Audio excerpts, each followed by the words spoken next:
నితీష్ కుమార్ బీహార్ ముఖ్యమంత్రిగా ఎన్నోసారి ప్రమాణ స్వీకారం చేశారు. 10వసారి. జనతాదళ్ యునైటెడ్ అధినేత నితీష్ కుమార్ 20 నవంబర్ 2025న బీహార్ ముఖ్యమంత్రిగా 10వసారి ప్రమాణ స్వీకారం చేశారు. పాట్నాలోని చారిత్రక గాంధీ మైదాన్లో బీహార్ గవర్నర్ ఆరిఫ్ మొహమ్మద్ ఖాన్ ప్రమాణ స్వీకారం చేయించారు. ప్రధానమంత్రి నరేంద్ర మోదీ మరియు పలువురు ఎన్డీఏ నేతలు హాజరయ్యారు. కొత్త బీహార్ ప్రభుత్వంలో ముఖ్యమంత్రితో సహా మొత్తం 27 మంది మంత్రులు ప్రమాణ స్వీకారం చేశారు.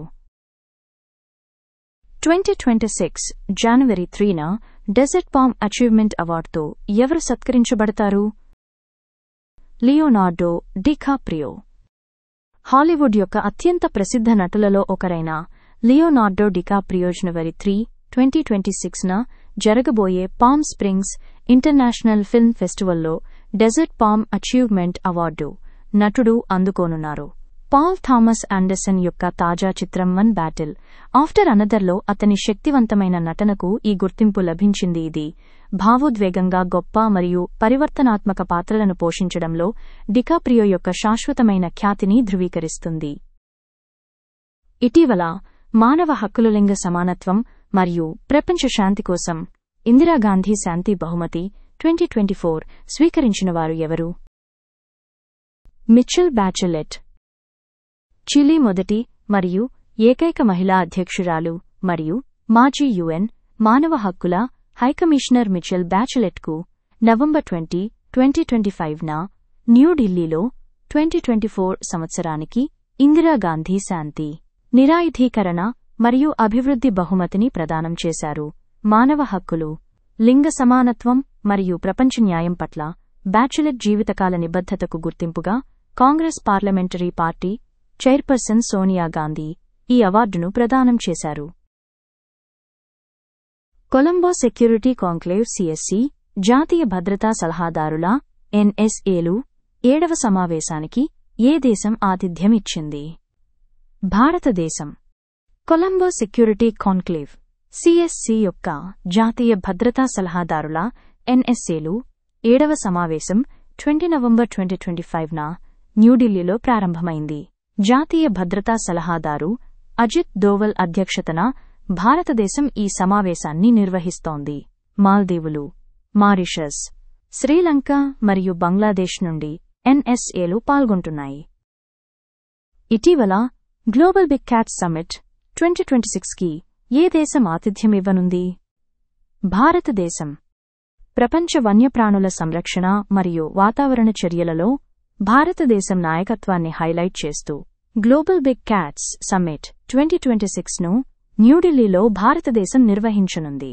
కేంద్ర పర్యావరణ మంత్రి భూపేందర్ యాదవ్ ప్రకటించిన ప్రకారం 7 ప్రధాన పెద్ద పిల్లి జాతులైన పులి, సింహం, చిరుతపులి, మంచు చిరుతపులి, జాగ్వర్, చిరుతపులి మరియు ప్యూమాలను రక్షించడానికి పనిచేయడానికి పెద్ద పిల్లి శ్రేణి దేశాలు మరియు పరిరక్షణ నిపుణులను ఒకచోట చేర్చడం ఈ శిఖరాగ్ర సమావేశం లక్ష్యం. 2025 దక్షిణ భారత సహజ వ్యవసాయ సదస్సును ప్రధానమంత్రి నరేంద్ర మోదీ ఎక్కడ ప్రారంభించారు? కోయంబత్తూరు. తమిళనాడులోని కోయంబత్తూరులో దక్షిణ భారత సహజ వ్యవసాయ శిఖరాగ్ర సమావేశం 2025ను ప్రధానమంత్రి నరేంద్ర మోదీ ప్రారంభించారు. భారతదేశాన్ని సహజ వ్యవసాయానికి ప్రపంచ కేంద్రంగా మార్చాలని ఆయన నొక్కి చెప్పారు మరియు స్థిరమైన వ్యవసాయాన్ని ప్రోత్సహించడానికి రైతులు 1 ఎకరం 1 సీజన్ నమూనాను అనుసరించాలని కోరారు. 2025 ప్రపంచ బాక్సింగ్ కప్ ఫైనల్స్లో భారతదేశానికి మొదటి స్వర్ణ పతకాన్ని ఎవరు గెలుచుకున్నారు? మీనాక్షి హూడా.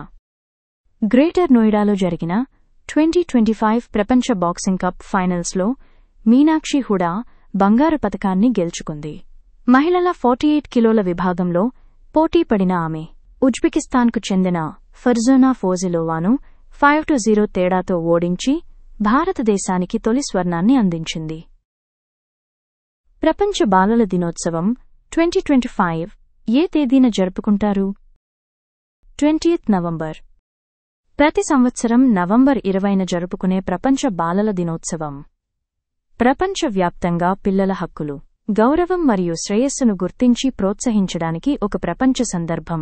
2025 థీమ్ నా రోజు, నా హక్కులు మరియు ప్రతి బిడ్డ కోసం, ప్రతి హక్కు. నవంబర్ 2025లో యుఎస్ అధ్యక్షుడు ట్రంప్ అరబ్ దేశాన్ని ప్రధాన నాటో మిత్రదేశంగా ప్రకటించారు. సౌదీ అరేబియా ఈ హోదా పొందిన 20వ దేశంగా సౌదీ అరేబియా నిలిచింది. మేజర్ నాటో మిత్రదేశం MNNA అంటే ఏమిటి? ఇది అమెరికా మంజూరు చేసిన ప్రత్యేక వ్యూహాత్మక హోదా. యునైటెడ్ స్టేట్స్ విదేశాంగ విధానం మరియు జాతీయ భద్రతా ప్రయోజనాల ఆధారంగా ఒక దేశాన్ని మేజర్ నాటో మిత్రదేశంగా ప్రకటించవచ్చు. దీనిని అమెరికా అధ్యక్షుడు ప్రకటిస్తారు మరియు చాలా సందర్భాలలో కాంగ్రెస్ ఆమోదం ఉంటుంది. ఇది నేటో సభ్యత్వం కాదు.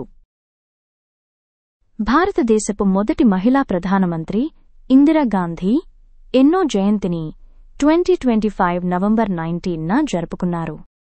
108వ అంతర్జాతీయ పురుషుల దినోత్సవం 2025 ఏ రోజున జరుపుకుంటారు? 19 నవంబర్.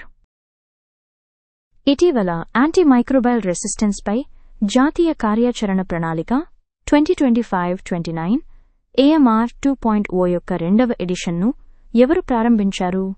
జగత్ ప్రకాష్ నడ్డా. కేంద్ర ఆరోగ్య మరియు కుటుంబ సంక్షేమ మంత్రి శ్రీ జగత్ ప్రకాష్ నడ్డా నవంబర్ 18, 2025న యాంటీమైక్రోబైల్ రెసిస్టెన్స్ 2025-29 AMR 2.0 పై జాతీయ కార్యాచరణ ప్రణాళిక యొక్క 2వ ఎడిషన్ను ప్రారంభించారు. యాంటీమైక్రోబైల్ రెసిస్టెన్స్ AMR అనేది ఒక ప్రధాన ప్రజారోగ్య సమస్య అని, దీనిని సమిష్టి చర్య ద్వారా మాత్రమే పరిష్కరించగలమని శ్రీ నడ్డా నొక్కి చెప్పారు. ఈ ప్రయాణం 2010లో ప్రారంభ చర్చలతో ప్రారంభమైందని, ఆ తర్వాత 2017లో మొదటి NAP AMR ప్రారంభించబడిందని ఆయన తెలియజేశారు. NAP AMR 2.0 కింద అమలు చేయాల్సిన AMR నివారణకు కీలకమైన వ్యూహాలను నొక్కి చెబుతూ అవగాహన, విద్య మరియు శిక్షణ పెంచడం యొక్క ప్రాముఖ్యతను ఆయన హైలైట్ చేశారు.